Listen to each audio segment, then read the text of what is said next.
नमस्कार, हर खबर देख रहे हैं आप। मैं हूं आपके साथ सृष्टि शुक्ला। बुलेटिन की शुरुआत करेंगे बड़ी खबर के साथ। पंचकुला में फ्लैगशिप कार्यक्रम का आयोजन, सीएम मनोहर लाल ने कार्यक्रम का किया शुभारंभ। सीएम ने किसानों से संवाद भी किया। ड्रिप सिंचाई के प्रदर्शन पर हो रहा काम, बारिश के पानी को बचाने की भी कोशिश।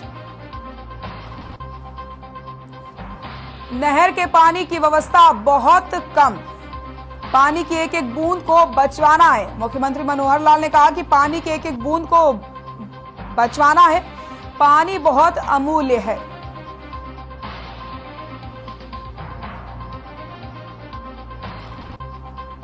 पानी को बचवाने की तकनीक भी बनाई जा रही है। पानी की एक एक बूंद को बचवाना है, पानी की कोई कीमत नहीं है, पानी बहुत अमूल्य है। तो ये तस्वीरें आपको हम दिखा रहे हैं, जहां पर कार्यक्रम की ये तस्वीरें हैं। मुख्यमंत्री मनोहर लाल ने यहां पर किसानों से भी संवाद किया है और इसी के साथ उनसे कहा कि पानी को कैसे बचवाना, इस पर काम लगातार किया जा रहा है, क्योंकि पानी की कीमत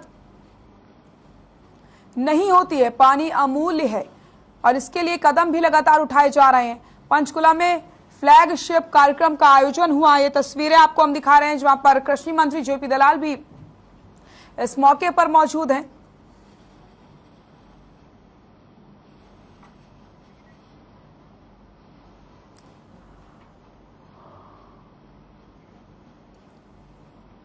पंचकुला में फ्लैगशिप कार्यक्रम का आयोजन,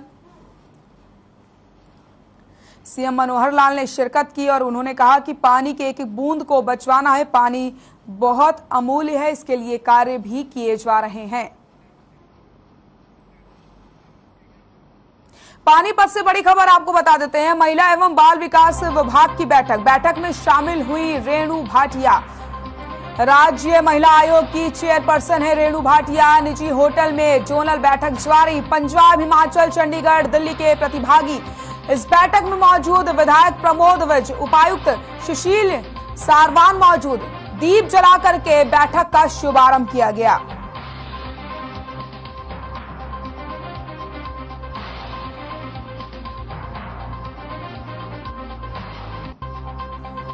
बड़ी खबर आपको हम बता रहे हैं, जहां पर पानीपत में महिला एवं बाल विकास विभाग की बैठक में शामिल हुई रेणु भाटिया।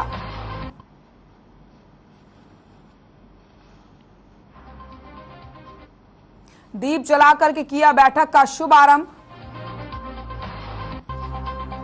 महिला एवं बाल विकास विभाग की बैठक में शामिल हुई रेणु भाटिया। ये तस्वीरें आपको हम दिखा रहे हैं, आप देख सकते हैं। महिला एवं बाल विकास की बैठक का आयोजन किया गया, दीप प्रज्वलित करके बैठक का शुभारंभ हुआ।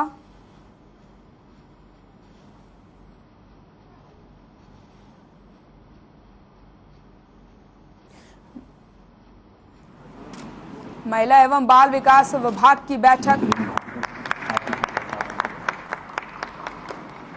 पानीपत में आयोजित की गई, दीप प्रज्वलित करके इस बैठक का शुभारंभ हुआ। तस्वीरें आपकी टीवी स्क्रीन पर।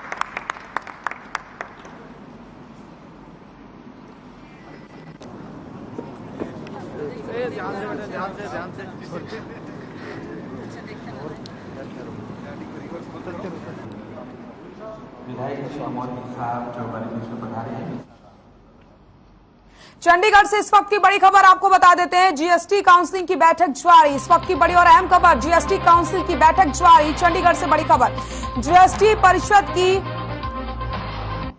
47वीं बैठक जारी। केंद्रीय वित्त मंत्री निर्मला सीतारमण बैठक में अध्यक्षता कर रही हैं। जीएसटी काउंसिल की बैठक जारी। चंडीगढ़ से बड़ी खबर, जीएसटी परिषद की 47वीं बैठक जारी। बैठक में जीएसटी से जुड़े अधिकारी भी शामिल हुए। टैक्स स्लैब को लेकर के फैसला संभव, शराब और पेट्रोल डीजल पर हो सकती है बात। जीएसटी काउंसिल की बैठक जारी। जीएसटी परिषद की 47वीं बैठक जारी। केंद्रीय वित्त मंत्री निर्मला सीतारमण बैठक की कर रही हैं अध्यक्षता। राज्यों के वित्त मंत्री बैठक में शामिल। जीएसटी काउंसिल की बैठक जारी। चंडीगढ़ से बड़ी खबर, जीएसटी परिषद की 47वीं बैठक जारी। बैठक में जीएसटी से जुड़े अधिकारी भी शामिल। टैक्स स्लैब को लेकर के फैसला संभव, शराब और पेट्रोल डीजल पर हो सकती है बात। वित्त मंत्री निर्मला सीतारमण बैठक की अध्यक्षता कर रही हैं। बैठक में राज्य और यूटी के प्रतिनिधि भी शामिल हैं।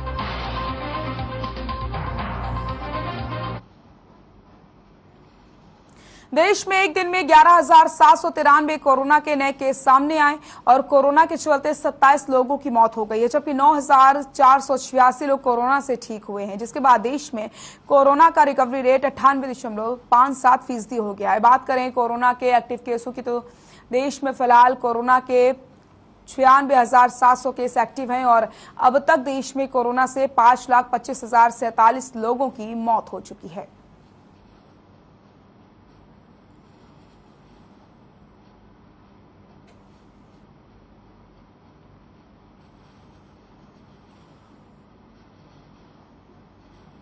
तो कोरोना का रिकवरी रेट 98.57% पहुंच गया है। आंकड़े लगातार बढ़ते चले जा रहे हैं, लेकिन यहाँ पर एक राहत की बात यह है कि कोरोना का जो रिकवरी रेट है वो भी यहाँ पर बढ़ रहा है, यानी कि ठीक होने वाले जो मरीज हैं वो लगातार उनकी संख्या बढ़ती चली जा रही है। 11,000 से ज्यादा केस सामने आए देश में।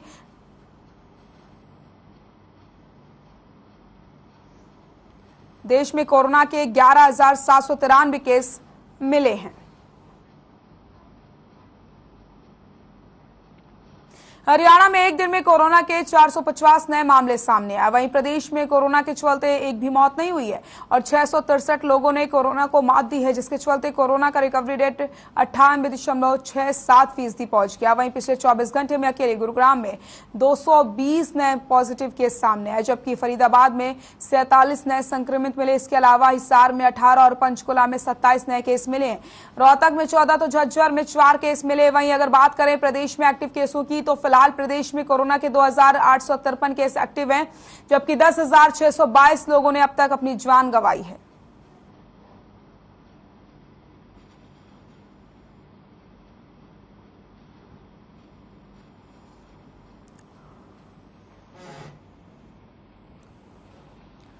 तो गुरुग्राम में 220 नए मामले सामने आए हैं। पंचकुला में 27, रोहतक में 14 केस मिले हैं। कोरोना के जो आंकड़े हैं वो लगातार बढ़ते चले जा रहे हैं। 24 घंटे में 450 नए केस प्रदेश में सामने आए हैं कोरोना के। 663 लोग कोरोना से रिकवर हुए हैं।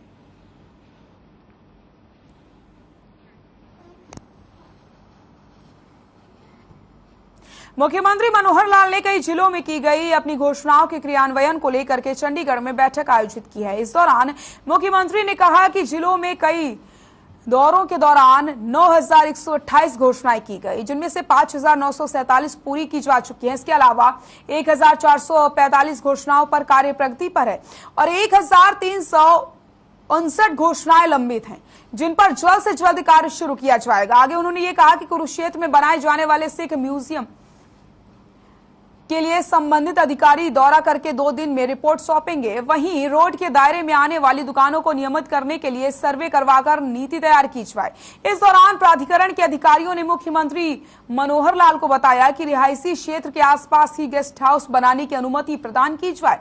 इसको लेकर के मुख्यमंत्री ने कहा कि अगले महीने विधायकों के साथ विस्तार से समीक्षा की जाएगी। इसके अलावा सभी विभाग अध्यक्ष भी मुख्यमंत्री घोषणाओं की नियमित मॉनिटरिंग करें ताकि इन्हें जल्द से जल्द पूरा किया जा सके।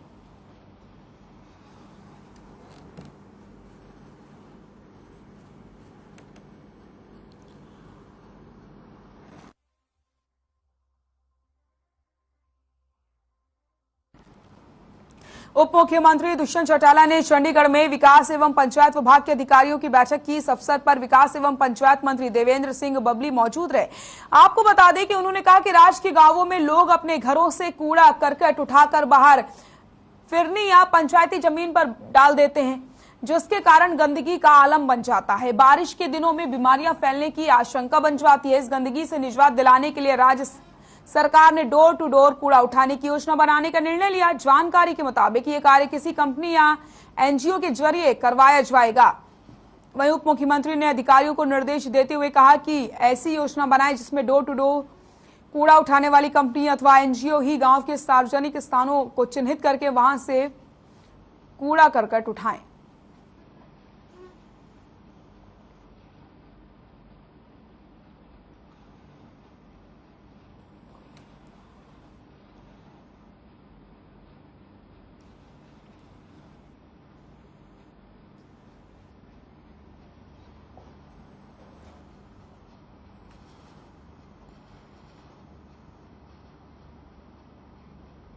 खबर जींद से है, जहां डीसी डॉक्टर मनोज कुमार ने लोगों को सिंगल यूज प्लास्टिक का प्रयोग नहीं करने के लिए जागरूक किया। इस मौके पर एसीपी और डीसी ने रानी तालाब से लघु सचिवालय के सामने तक सफाई अभियान चलाया। आपको बता दें, उन्होंने सफाई कर्मचारियों को हौसला बढ़ाते हुए खुद सफाई की। वहीं डीसी ने पुराना बस स्टैंड के पास सड़क के दोनों ओर नगर परिषद के अधिकारियों को 1 सप्ताह के अंदर इसकी सफाई करवाने के निर्देश दिए। बीआरडीए कार्यालय के सामने फुटपाथ पर पास बैठे रेहड़ी वाले और अन्य काम करने वाले लोगों को सिंगल यूज प्लास्टिक का प्रयोग नहीं करने को कहा। साथ ही सबको अपने पास एक छोटा डस्टबिन रखने के लिए कहा गया ताकि वो अपना कूड़ा कहीं और न फेंके। उन्होंने नगर परिषद के अधिकारियों को जरूरत के हिसाब से छोटे डस्टबिन भी फेरी वालों के पास रखवाने के निर्देश दिए हैं। इस स्वच्छता अभियान में शामिल सभी अधिकारियों, कर्मचारियों, स्वयंसेवी संस्थानों, एनसीसी कैडेट्स और अन्य लोगों की तारीफ भी की गई।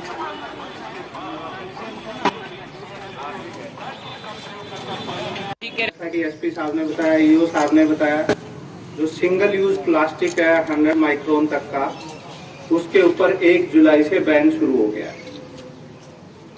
इस जो सिंगल यूज प्लास्टिक है, इसको रोकने का पर्पज क्या है? प्लास्टिक 100 साल तक भी डिग्रेड नहीं होता है और वो पर्यावरण में अपने छोटे छोटे कण के रूप में जगह जगह विद्यमान रहता है। हमने आज डीसी सर, एसपी सर और अधिकारी गणों के साथ रानी तालाब से लेकर पुलिस लाइन जींद तक हमने यहाँ पर सफाई की। जो प्लास्टिक था वो हमने उठाया, लेकिन वहाँ तो हमें खुशी हुई कि सभी इकट्ठा थे कि सभी ने प्लास्टिक उठाया, जो रास्ते में प्लास्टिक दबा हुआ था उसको भी उठाया। लेकिन जैसे ही हम पुलिस लाइन पहुंचे, पुलिस लाइन पहुंचने के बाद हमें जो पानी दिया गया वो प्लास्टिक के ही डिस्पोजल में दिया गया। हमें जो कुछ रिफ्रेशमेंट मिली उसके अंदर भी प्लास्टिक यूज था। इससे मैं थोड़ा शर्मिंदा हुआ। इससे मेरे को मतलब खुशी नहीं हुई कि यहाँ पे आने के बाद भी इतनी वहां से हमने ये सुना वो सुना, लेकिन यहाँ आने के बाद हम फिर से प्लास्टिक यूज करें। बारडा में यूनिवर्सिटी की छात्राओं का विरोध प्रदर्शन देखने को मिला है। बताया जा रहा है कि विरोध कर रहे छात्र मांग कर रहे हैं कि उनके इंग्लिश के पेपर को दोबारा चेक करवाया जाए। इसी को लेकर के छात्रों ने यूनिवर्सिटी के खिलाफ जमकर नारेबाजी की है। छात्रों की मांग है कि कमेटी का गठन करके सभी पेपरों की निष्पक्ष जांच करवाई जाए।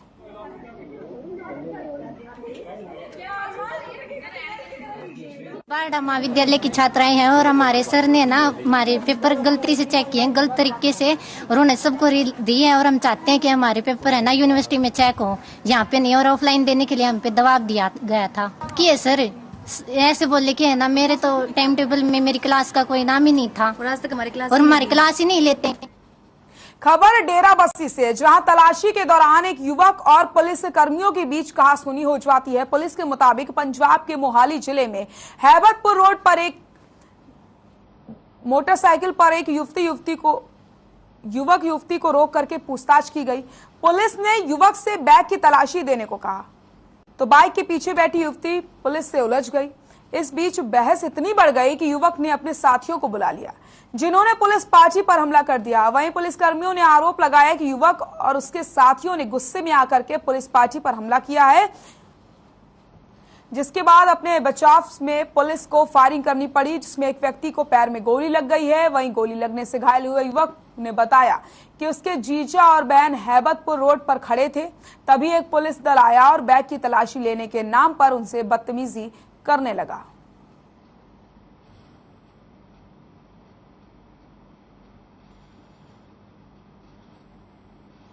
चंडीगढ़ से बड़ी खबर आपको बता देते हैं। चंडीगढ़ में जीएसटी काउंसिल की बैठक जारी।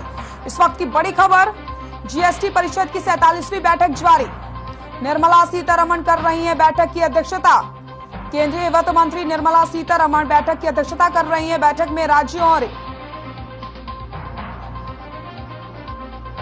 के वित्त मंत्री भी शामिल हैं। जीएसटी परिषद की 47वीं बैठक जारी।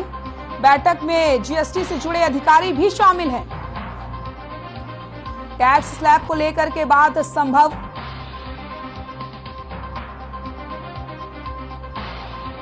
जीएसटी काउंसिल की बैठक में 120 लोग मौजूद हैं। बताया जा रहा है कि बैठक की शुरुआत में ही जीएसटी स्लैब में बदलाव न किए जाने को लेकर के चर्चा हो रही है। इस पर सहमति नहीं बन रही।